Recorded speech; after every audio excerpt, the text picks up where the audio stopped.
kalau misal cewek nangis langsung dianggap lemah, padahal itu kan ekspresi aja ya, karena ya itu cara kamu kalau misal mau nenangin diri gitu. Orang kan beda-beda, ada yang nangis, ada yang ngapain gitu kan. Cuman kalau misal karena kamu cewek, jadi dianggapnya lemah.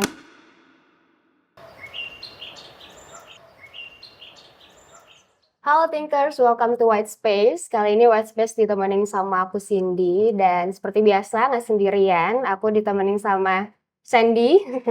Namanya rhyming ya. Jadi ditemenin sama Sandy dari SMK IPIMS jurusan apa? OTKP. Apa tuh panjangnya? Kepanjangan dari OTKP itu Otomatisasi Tata Kelola Perkantoran. Waduh ya itu ya, jadi dari jurusan OTKP itu. Sebelumnya apa kabar dulu nih Sandy? Alhamdulillah baik sih. Oke, sip ya. Jadi kayak hari ini nih kebetulan kita kan perempuan, terus kita bakal ngomongin soal topik yang menarik yaitu gender. Tepatnya adalah gender equality gitu. Nah, kita bakal bahas yang dasar-dasar dulu aja. Kalau misal menurut kamu familiar nggak sama istilah ini dan apa sih gender equality itu buat kamu? Kalau menurut aku sendiri sih ya, gender equality itu Hmm. kayak apa ya, kita kan punya 2 gender loh di sini, Hmm. cowok sama cewek. Dan di sini tuh kita nggak bisa dibedain, Kak. Hmm. Kayak apa yang dilakuin sama cowok, pasti bisa dilakuin sama cewek, kalau ceweknya mampu. Ini nih contohnya, kayak Boleh masak. langsung contoh aja Oke. nih biar dapat gambaran ya buat Iya, Thinkers. oke. Kalau misalnya cewek bisa masak, Mhm. cowok pasti bisa kalau dia punya bakat juga tuh. Mhm. Kayak, cewek juga bisa benerin motor nih. Mmm. Biasanya di bengkel juga pasti ada tuh kayak cewek juga Motor cewek. berkecimpung di dunia permotoran juga. Mhm. Terus kayak Jad bersih-bersih rumah. Oke, ya itu dasar banget tuh. Terus? Kenapa harus cewek gitu? Oh. Padahal cowok aslinya juga bisa toh bantu gitu kan. Mhm. Kayak nggak semuanya tuh harus cewek, gitu sih menurutku. Itu agak curhat ya. Iya. Jadi emang, itu jadi maksudnya, Sandy adalah kayak harusnya nih kalau misal kita, gender equality itu adalah kondisi di mana ya kita tuh setara aja gitu Iya. antara cowok sama cewek gitu. Nggak perlu ada pembedaan gitu ya. Kalau misal kalau cewek bisa masak, cowok juga bisa kok gitu kan. Kalau misal kayak apa tadi yang soal bersih-bersih gitu kan, bukan cuma cewek aja itu tugasnya kan, cowok juga bisa bantu-bantu aja gitu. Oke, aku setuju sih soal itu. Karena kalau misal, kita ngomongin kesetaraan gender, kita tuh memang ngomonginnya tuh lebih ke akses ya, walaupun mungkin aku bakal tambahin kayak cowok sama cewek itu pasti beda. Dari sisi biologis kan udah beda tuh ya Iya. kan, mungkin kayak di cewek kan ada yang kayak fase menstruasi, melahirkan, hamil gitu-gitu kan, cowok kan nggak ada gitu kan, yang mana itu sebenarnya lebih berat di cewek. Cuman kalau misalnya kita ngomongin kesetaraan gender, itu kan arahnya lebih ke ya itu tadi ya, kita maunya tuh setara di akses. Jadi kesempatan buat cowok sama cewek itu harus, diupayakan bersama gitu, harus ada buat dua-duanya gitu. Jadi kalau misal ngomongin tadi skill juga, skill-nya tuh nggak boleh terbatas, oh kalau cewek tuh golongan yang domestik nih, golongan yang rumah tangga tuh cewek gitu. Kalau misal yang kuat-kuat gitu itu cowok gitu. Padahal kamu juga bisa angkat galon kan? Bisa. Iya, jadi tuh sebenarnya, masalah ini aja sih, kayak kita pengennya kesetaraan gender itu adalah ya di mana, idealnya cowok sama cewek itu dapat kesempatan yang sama, nggak perlu terlalu dikotak-kotakin gitu kali ya, lebih Iya. tepatnya. Nah, kita bakal ngomongin soal pengalaman jadi cewek nih, karena kebetulan sama cewek nih ya. Jadi menurut kamu, apa sih susahnya dari pengalaman kamu sendiri atau misal kamu ngelihat dari sekitar kamu juga, susahnya jadi perempuan? Misalnya itu tadi ya, karena stereotip itu tadi. Jadi ya karena aku cewek, aku jadi banyak disuruh-suruh nih soal rumah tangga gitu kan, disuruh nyapu, disuruh ini. Padahal kan sebenarnya kakak aku juga bisa aja walaupun dia cowok misalnya kayak gitu. Atau apa kalau misal dari pengalaman kamu? Kalau dari pengalaman aku sih kayak dibatasin gitu Gimana sih? antara aku sama kakak. Gimana tuh? Kalau Kakaknya cowok ya berarti ya? iya, Kakaknya cowok. kalau kakak mungkin dia lebih dibebasin sih. Oh, aduh. Kalau aku, "Kamu jangan gini, kamu jangan gini." Padahal aku bisa ngelakuin ini, aku tahu batasannya, Oke. gitu sih. Terus kalau misalnya kakak, kakak pulang malam nih ya, Hmm. main pulang malam, pulang-pulang tuh nggak dimarahin. Kalau Kalau aku cewek? main tapi sambil nugas nih, aku bilangnya aku nugas, tapi emang nugas, tapi sama main gitu loh. Heeh. Terus waktu pulang selalu dibilang kayak, "Jangan pulang malam, soalnya nanti tetangga itu bilangnya Nggak kamu itu enak. anak nggak bener," gitu Oh, kan. Kalau cowok kan nggak pernah gitu dapat omongan gitu. Iya iya. Kalau cewek kebanyakan tetangga pasti bilang kayak gitu sih. Iya ya, itu nyebelin ya sebenarnya. Itu buat stereotip cewek kalau misal pulang malam itu kesannya kayak anak membenar gitu. Padahal kan tadi tujuannya jelas ya ngerjain tugas, main sama temen gitu. Iya. Kalau misal itu jadi concern juga sih karena kayak kalau misal tadi kan kamu ngomonginnya soal omongan orang gitu ya ke cewek kalau misal dia tuh lebih oh dia kalau ngomongin dia kalau pulang malam jadi diomongin gitu. Nah, ini juga sama. Kenapa cowok bisa punya 24 jam gitu ya, sementara cewek itu harus dibatasin karena kalau misal dia pulang malam, ya itu tadi dia harus diomongin. Kalau pulang malam potensi bahayanya lebih tinggi. Nah, itu dia tadi ya yang jadi masalah kayak harusnya sama aja kan? Harusnya kalau misal cowok bisa dapat 24 jam, cewek juga harus bisa dapat 24 jam. Padahal kan ya yang dipakai nih bisa aja kayak dia harus kerja shift malam ya kan. Bisa aja kayak kamu tuh harus belajar gitu kan, belajar kelompok sampai malam gitu kan. Nah, itu jadi salah satu masalah yang dibahas di kesetaraan gender ini gitu. Dan tadi contohnya ini banget ya, real banget kayak yang udah kita alamin juga gitu. Kalau misal ada nggak stereotip lain, jadi kayak stereotip itu prasangka terhadap perempuan yang kamu tahu yang menurut kamu tuh nyebelin gitu kayak perempuan tuh nggak kayak gini loh gitu, perempuan tuh nggak kayak gini, tapi orang-orang anggapnya tuh kayak gini gitu, ada nggak? Lemah sih. Oke. Kenapa Kayak kalau gimana? kita kalau cewek nih ya, Mhm. kalau dari aku sendiri, kalau aku capek aku bakal nangis. Oke. Itu sih yang aku lakuin. Terus kenapa orang-orang di sekitarku bilang kalau kamu terlalu lemah gitu. Padahal padahal Padahal nggak juga ya? enggak, cuman ini pelampiasanku buat aku capek. Oke oke. Daripada aku harus, ke dunia malam yang Mhm. itu, itu kayaknya enggak banget buat aku. Lebih baik aku nangis di kamar sambil ngerjain tugas. Ya mungkin menurut orang-orang itu alay ya, Mmm, tapi kalau menurutku itu dari diriku sendiri, kayak itu caraku nenangin diriku sendiri. Kalau capek oke. ya nangis, cuman yang bikin aku enggak, gimana ya, nggak enak aja gitu dibilang kayak, "Kan aku lemah," gitu. Mmm, Kayak iya. nggak semua cewek itu bisa ngelakuin hal yang bikin dia tenang, kayak minum obat, Mmm, minum minuman keras, mhm, ngerokok, itu bukan aku sih. ya oke oke oke. Jadi, kalau misal cewek nangis langsung dianggap lemah, padahal itu kan ekspresi aja ya, karena ya itu cara kamu kalau misal mau nenangin diri gitu. Orang kan beda-beda, ada yang nangis, ada yang ngapain gitu kan. Cuman kalau misal karena kamu cewek, jadi dianggapnya lemah gitu ya. Sementara ya itu salah satu stereotipnya gitu ya. Nah, salah satu masalah yang aku paling tahu banyak nih ya saat aku riset-riset kemarin itu soal perkawinan anak gitu ya. Kalau misal kamu nih sebagai anak muda ya, anak muda, itu ada nggak di sekitar kamu tentang kayak perkawinan yang masih menurut kamu itu tuh masih muda tapi udah pada kawin gitu? Ada nggak kalau misal dari, lingkungan kamu mungkin Mungkin atau kamu lihat dari tadi berita? lingkungan, Ada? lingkungan kali ya.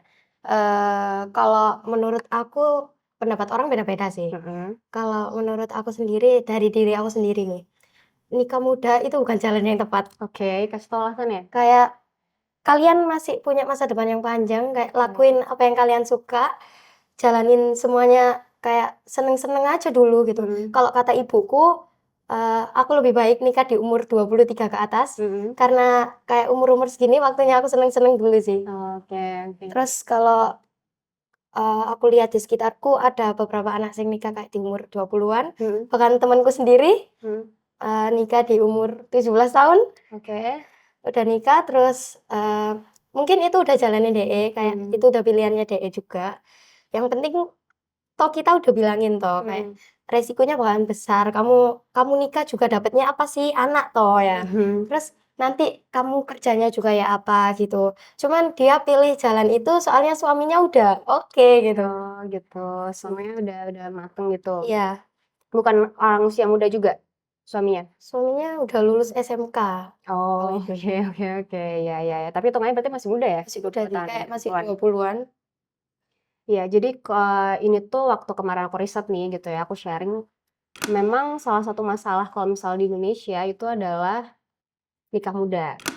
Kayak orang-orang tuh pada pengen banget nikah muda gitu kan, tapi itu nggak cuman dari situ aja, lebih ke ada masalah kultur juga. Jadi biasanya budayanya nih, kayak, "Kok kamu belum nikah? Kok kamu belum nikah?" Nah, itu biasanya kan ada tuh dorongan-dorongan kayak gitu ya dari orang-orang gitu, terutama buat perempuan. Kalau misal kayak kamu belum nikah, gitu ya itu tadi dapat omongan negatif lagi.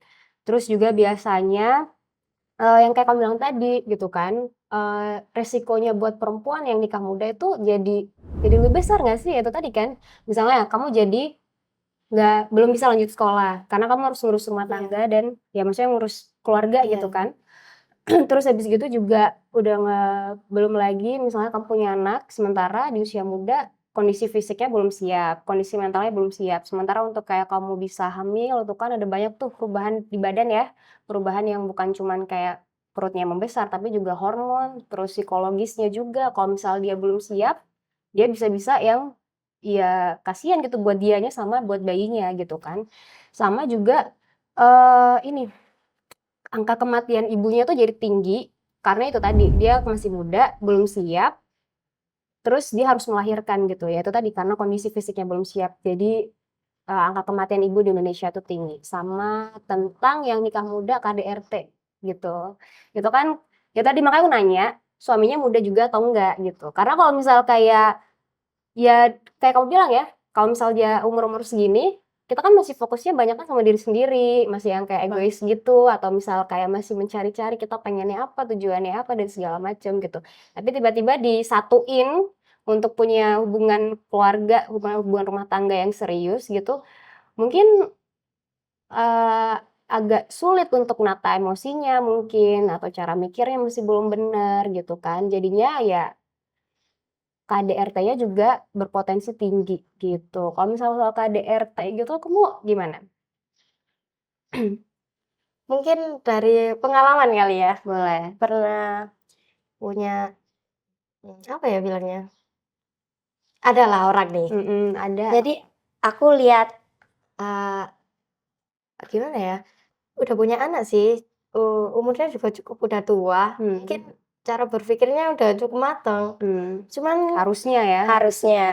Tapi di sini tuh aku lihat cara pandangnya Mhm, egois sih. mmm, Untuk si cowok mhm, gak bisa ngerti si ceweknya juga, mhm, sedangkan si ceweknya juga gak bisa ngerti si cowoknya. mmm, Kalau, eee, dari pandanganku sendiri ini dia sama-sama kerja, mhm, sama-sama mungkin jarang banget ketemu, ketemu mungkin malam ya, mhm.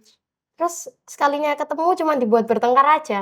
Oh, oke. Jadi aku lihat di sini tuh yang cowoknya itu terlalu emosian mungkin kali ya. Mhm, emosinya Terus belum stabil. iya, terus mungkin juga karena di kantor capek, terus, masalah di kantor kebawa ke rumah, Mhm, imbasnya ke istrinya juga toh. Jadi di situ dia kayak main tangan ke ini istrinya. fisik ya? Kalau itu dari aku sendiri itu nggak banget sih. Mhm, Kayak red flag, no, ya sangat no. nggak banget. Oke, terus? Kalau pikiranku kenapa harus istrimu? Mmm, Kayak kalau kamu punya masalah di kantor, kenapa nggak diselesain dulu di kantor? betul. Kenapa harus kamu bawa pulang terus kena ke istrimu? Bahkan kalau dia punya anak, Mhm, kasihan banget sih anaknya. kenapa? Apalagi kalau anaknya masih kecil, Mmm. harus lihat orang tuanya bertengkar, Ya, itu eee, trauma ya, harusnya nanti ya bisa efek traumatis. kan orang tua juga belum tentu, eee, anaknya ya apa perasaannya. Mhm, Ada sih anak sing nutup dirinya buat nggak cerita apa-apa, mhm. padahal dia punya banyak banget keluh kesah sih di Iya iya hatinya. iya. Jadi itu bisa berimbas ke mana-mana ya kalau misalnya itu tadi. Jadi ya udah jelas kadar itu tuh sangat enggak sekali, cuman resikonya itu tadi, ketika kayak kamu misalnya nikah muda, dua-duanya sama-sama belum siap, terus, physically, mentally, dan akhirnya ya itu tadi, ketika misal ada masalah yang muncul, masalah kompleks, lebih kompleks dari waktu pacaran gitu, terus tiba-tiba ya itu, mereka nggak tahu mesti ngelampiasinnya gimana, dan akhirnya bisa main fisik itu tadi. Dan biasanya resikonya tuh jauh lebih tinggi buat perempuan. Perempuan lebih sering dapat yang kasus KDRT-nya itu tadi.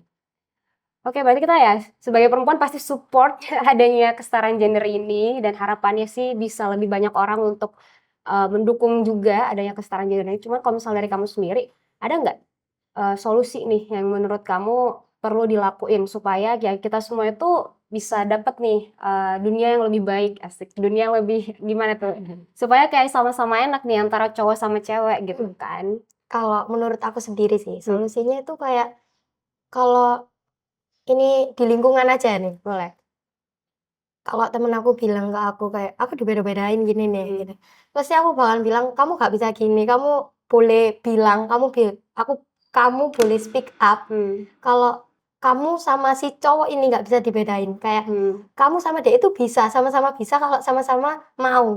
Oke. Terus kalau misalnya kayak di sekolah, mungkin bilang kali ya ke guru, Mmm. kalau kita nggak bisa dibeda-bedain. Oke oke. Jadi, ya kurang lebih sama sih, cuman mungkin kamu tadi lebih konkret ya langkahnya gitu, kalau misalnya di lingkungan sekolah, itu adalah kayak, ya kita perlu ngasih tahu nih sama-sama saling edukasi ke teman-teman sendiri, Iya. terutama ke teman-teman cewek, teman-teman cowok gitu, kalau ya kita tuh nggak terlalu beda kok gitu, kita sama-sama harusnya bisa ngelakuin sesuatu tuh ya sama aja gitu, saling edukasi kalau cowok sama cewek tuh nggak beda gitu ya. Kayak kalau misal nggak ada nih kayak kalau cowok itu harus apa, yang sulit-sulit doang, misalnya yang angkat-angkat gitu, terus yang cewek itu yang kerjaan-kerjaan yang gimana gitu, sama-sama aja gitu ya. Terus tadi kamu juga ngomong kalau kita harus ngomong ke guru. Nah, itu juga bisa tuh kalau misal di level ini ya yang lebih luas adalah di kebijakan ya. Jadi kalau misal di level pemerintah gitu, kalau bisa kalau misal gurunya udah sadar nih, nggak ada pembedaan gender apa-apa, kan lebih enak ya, karena kan dia lebih punya otoritas nih, kayak lebih punya power untuk ngomong kayak, "Kamu nggak boleh gini, kamu nggak boleh gini," dan bikin aturan gitu ya, misalnya,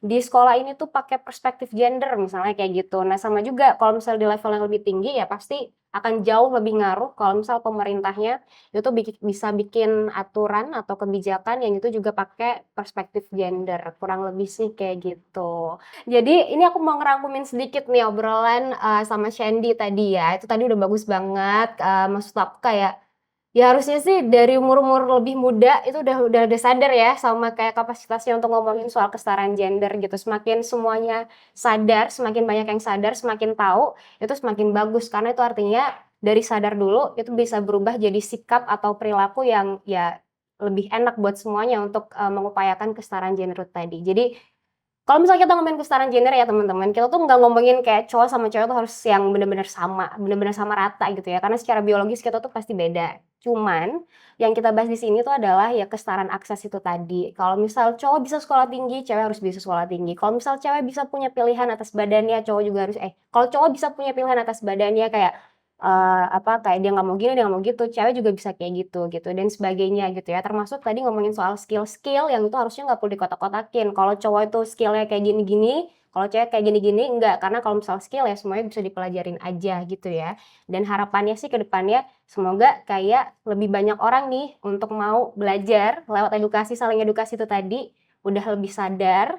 Terus bukan cuma sadar doang nih, tapi mau juga untuk nyebarin informasi-informasi terkait kesetaraan gender ini supaya lebih banyak orang juga yang makin sadar dan perilakunya makin berubah. Jadi makin makin apa tuh? Makin mendekati dunia ideal dunia ideal yang kita mau Kayak gitu ya kali ya. Oke, kalau gitu thank you Shandy buat obrolannya hari Sama-sama. ini. Seru banget dan thank you juga buat Thinkers. Dan ini jangan lupa untuk nonton White Space ya setiap hari Sabtu jam 11 karena ada banyak obrolan yang menarik. Kalau gitu aku pamit undur diri dulu. Dadah!